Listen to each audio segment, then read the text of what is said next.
میں نے اس سسٹم کو دیکھا ہے اور 3 چیزیں میں نے محسوس کی ہیں، وہ آپ کے سامنے بیان کرتا ہوں، جو اس سکول سسٹم کو باقی سکول سسٹم سے بالکل ممتاز کرتی ہیں۔ سب سے پہلی چیز یہ ہے کہ کنگز لینڈ سکول سسٹم میں سب سے زیادہ قرآن کو اہمیت دی جاتی ہے۔ قرآن کی تعلیم کو اس سسٹم کے اندر، کنگز لینڈ سکول سسٹم کے اندر سب سے زیادہ قرآن کو اہمیت دی جاتی ہے، اور یہ بالکل قرآن کے مطابق ہے۔ اللہ نے خود فرمایا الرحمن علم القرآن۔ اللہ رحیم و کریم نے قیامت تک آنے والی انسانیت کے اوپر بڑا رحم فرمایا، اور رحم اس شکل میں فرمایا کہ اس نے قرآن نازل فرمایا۔ انسانیت کی سب سے بڑی خدمت یہ ہے، اور انسانیت کی سب سے بڑی بلائی یہ ہے کہ انسانیت کو قرآن پہنچایا جائے، سکھایا جائے اور سمجھایا جائے۔ تو میں نے اس کنگز لینڈ سکول سسٹم میں یہ محسوس کیا ہے کہ سب سے زیادہ قرآن کی تعلیم کو اہمیت دی جاتی ہے۔ دوسرے نمبر پہ اس سکول سسٹم کے جو اساتذہ اکرام ہیں، جو پرنسپل صاحب ہیں، کاشف فیاض صاحب، اور باقی جو اساتذہ اکرام ہیں، ان کو میں نے دیکھا ہے کہ وہ بچوں کو پڑھاتے بھی ہیں، سکھاتے بھی ہیں، سمجھاتے بھی ہیں، لیکن اس کے ساتھ ساتھ اچھائی کر کے دکھاتے بھی ہیں۔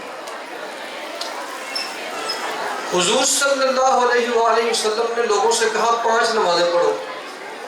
کتنی نمازیں؟ اونچی بولیے، کتنی نمازیں؟ زور سے بولیے، کتنی نمازیں؟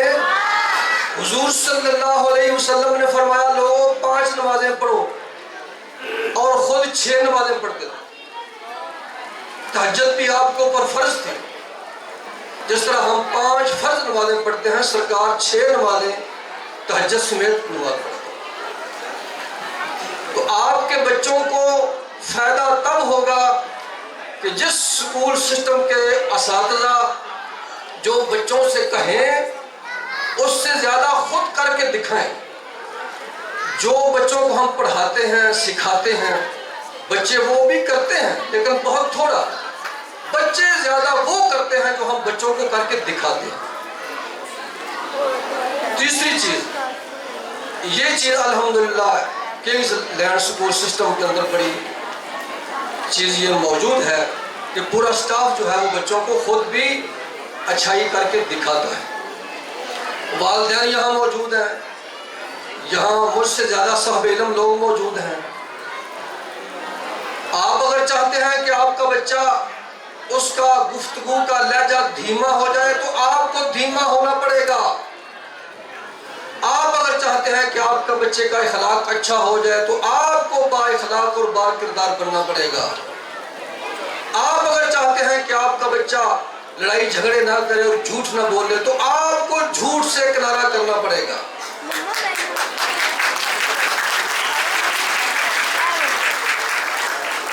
اور تیسری چیز جو بڑی اہم ہے وہ یہ ہے کہ اس کنگز لینڈ سکول سسٹم کے اندر جس طرح قرآن کو سب سے زیادہ اہمیت دی جاتی ہے، اس کے بعد دوسرے نمبر پہ جدید علوم کو بھی اہمیت دی جاتی ہے۔ جس طرح قرآن پڑھنا ثواب ہے، قیامت تک آنے والے جتنے بھی جدید علوم جو انسانیت کے لیے مفید ہوں گے وہ بھی سارے دینی علوم ہیں، ان کو بھی پڑھنا بالکل ثواب ہے۔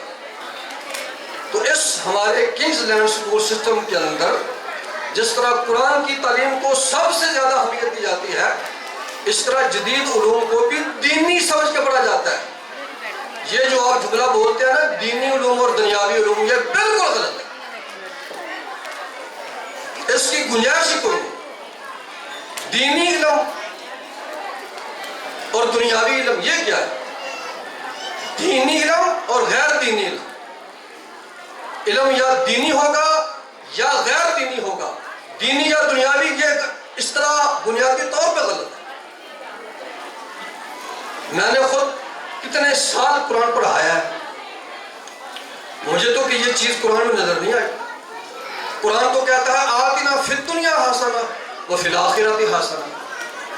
مسلمان کی زندگی دنیا کی بھی بہترین ہونی چاہیے، آخرت کی بھی بہترین ہونی چاہیے۔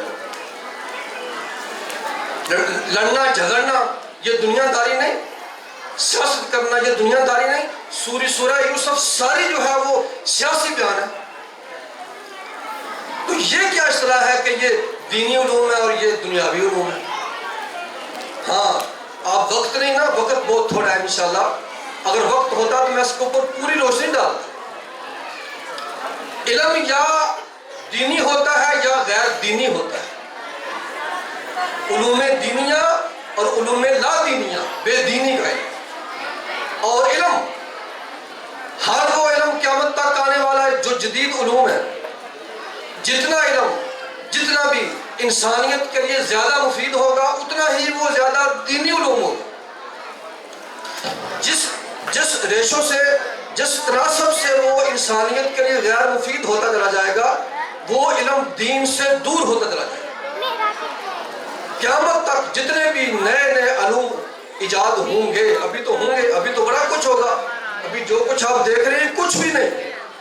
جو کچھ ہونے والا ہے وہ مشرق اقبال کی نظر نے بھی دیکھا تھا کہ کیا سے کیا ہو جائے گا، اور جو کچھ بھی ہوگا اور جو انسانیت کی بھلائی کے لیے ہوگا وہ بالکل دینی علوم ہوں گے، اور جو انسانیت کے لیے نقصان دہ ہوں گے وہ لا دینی غیر دینی علوم ہوں گے۔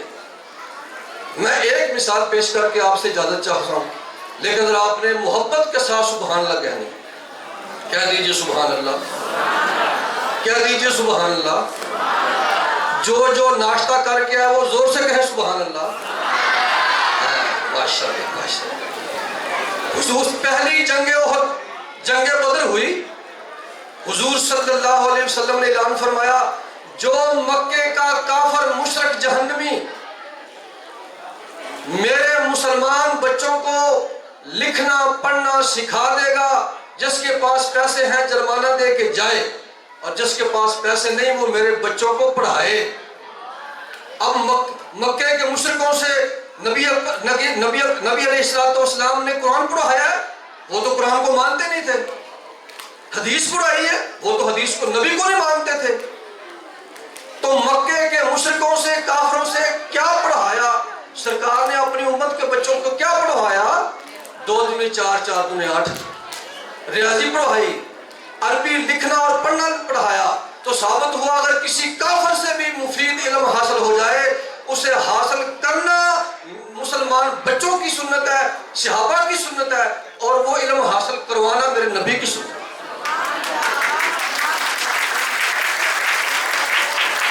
تو اس لیے کوئی علم جو ہے وہ دینی دنیاوی نہیں ہوتے، سارا دین جو ہے وہ دنیا کے اندر ہی ہے۔ 70% سے زیادہ مسائل قرآن نے دنیا کے حل کیے۔ اس لیے یہ آیت آپ زبانی چڑھا لیں، آتنا فی الدنیا حسنہ وفی الآخرۃ حسنہ۔ فرمایا کچھ لوگ صرف یہ کہتے ہیں آتنا فی الدنیا، آتنا فی الدنیا، آتنا فی الدنیا حسنہ وما لہم فی الآخرۃ من خلاق۔ جو صرف دنیا دنیا دنیا مانگتے ہیں، آخرت کا حصہ ختم ہو جائے گا، لیکن جو دنیا کے ساتھ آخرت کی بھلائی بھی مانگتے ہیں، ہم رب العالمین ہیں، ہم دنیا بھی دیں گے آخرت بھی دیتے ہیں، ہم دونوں جہاں دے دیں گے۔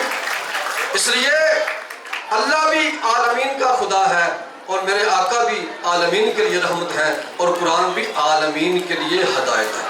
دعا ہے اللہ رب العزت تھوڑے سے کلمات کا بہت زیادہ اجر نصیب فرمائے۔ اپنے بچوں کو اس سسٹم کے اندر لائیے۔ جو 3 چیزیں میں نے بیان کی ہیں یہ بڑی اہم ہیں۔ سب سے زیادہ کنگز لینڈ سکول سسٹم کے اندر قرآن کو اہمیت دی جاتی ہے، اور یہ قرآن کے عین مطابق۔ دوسرے نمبر پہ جدید علوم کو بھی دینی سمجھ کے پڑھایا جاتا ہے، یہ حدیث کے عین مطابق ہے۔ اور تیسرا جو ٹیچرز ہیں، جو ہمارا عملہ ہے، وہ خود بھی جو بچوں سے کہتا ہے پہلے خود کرتا ہے پھر بچوں سے کہتا ہے۔ لما تقولون ما لا تفعلون، تم خود کرتے نہیں لوگوں سے کہتے پھرتے ہو؟ جو لوگوں سے کہتے ہو وہ خود کیوں نہیں کرتے؟ اس لیے ٹیچر کو عمل کا سب سے بڑا جو ہے وہ علمدار ہونا چاہیے، خود کرے اور بعد میں بچوں سے کہے، تو انشاءاللہ اچھے اثرات مرتب ہوں گے۔ السلام علیکم۔